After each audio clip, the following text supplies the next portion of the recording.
Okay, so for the 180 tank, we've been pouring these Evapo Rust in here and swiddling around for about the last week. We've got a lot of weird residue coming out of there. So now what we're going to do is go and hose this out, clean it out, run a bit of degreaser through it, see what else we can do, and then just have a feel and see what it feels like.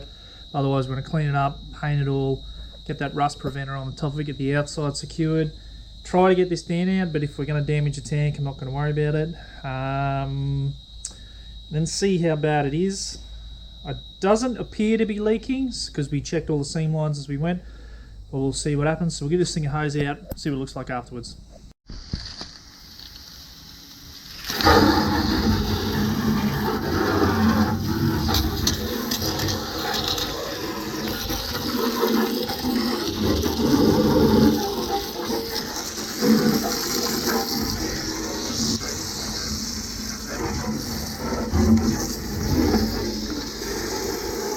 So the compound's cleaned up a lot in the tank, but whether you can really see it, but still, like in here, there's that. I mean, it's wet at the moment because we hosed it.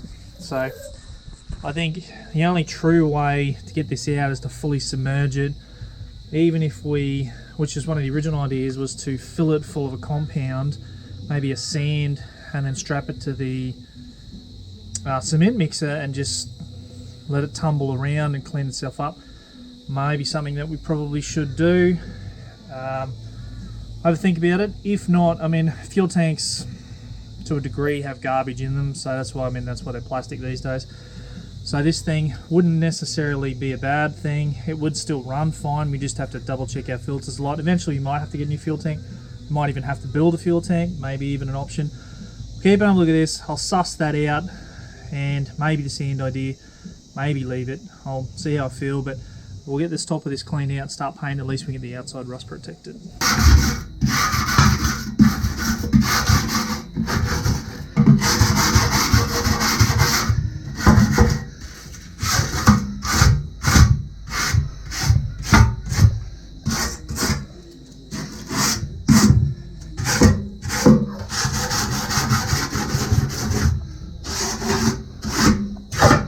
So the 180 tank's going to get this metal care paint, same stuff we're going to use in the shipping container. It's actually the exact same stuff we're going to use in the shipping container. It's exterior, enamel, prep rust. Get over the top of this to secure it. Yeah, no more rust.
So one of the next things to look at for the 180 is the K-frame for the rear end.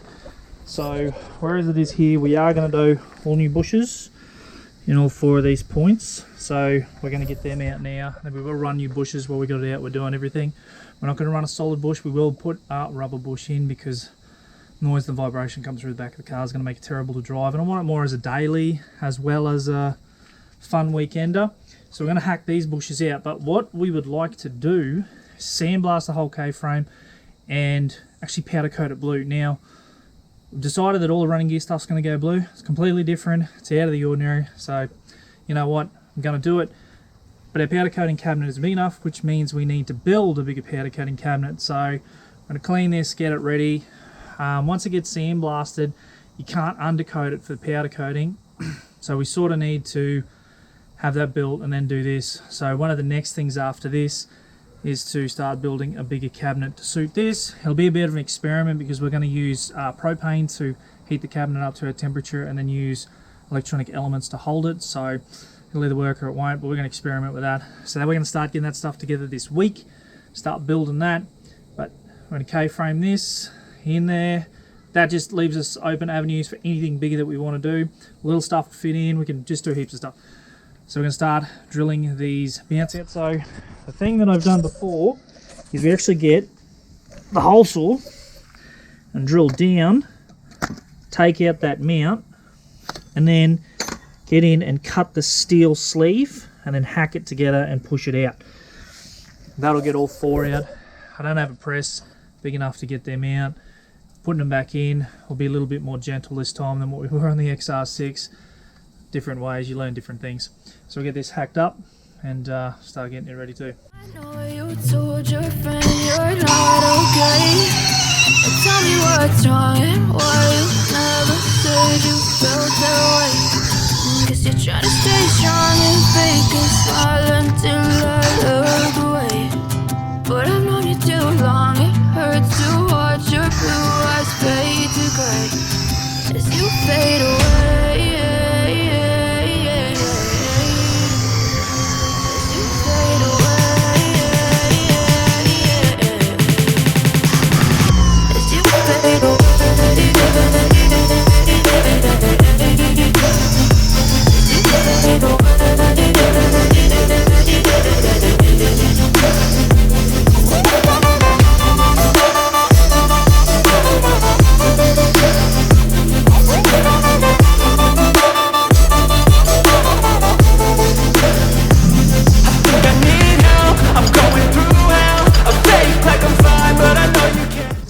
Okay, so still looking into the K-frame, the bushes, mounting bushes that we have, we've hacked all the centres out.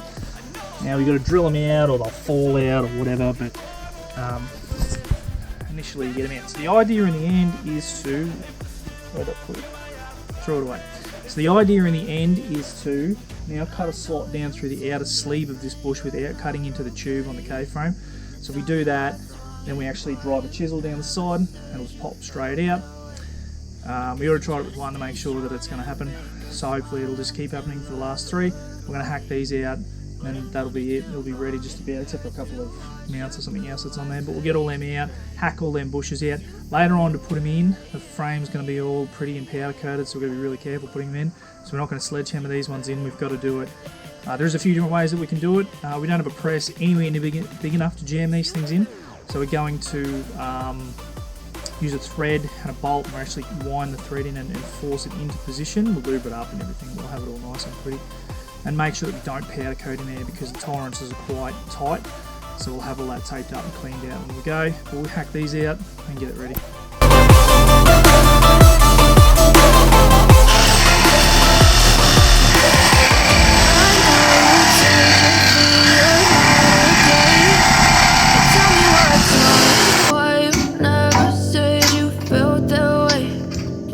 Try to stay strong and fake a smile until I look away.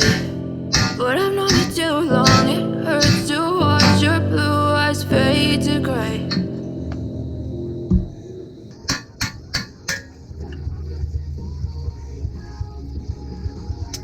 So something we did pick up the other day was another bonnet for the 180SX. Now this thing has these scoops in it, which is something that we've been looking at chasing. The bonnet itself is in mint condition, there's no rust. It's very, very nice, straight, never been damaged. And the only thing with this is they've done a bit of a hack job putting it on, which is fine. All this can come out and this can come out.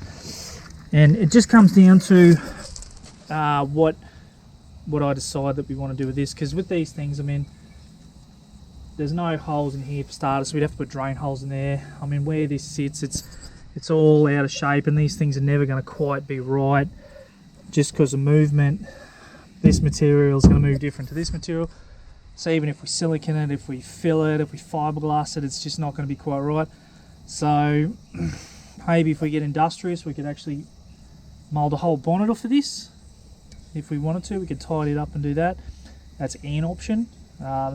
It's a lot of work, but it'll be an interesting challenge. For now, we've got it. If worst comes to worst, we can take this out and actually put a piece of metal in back into the hole if we need another bonnet for whatever reason.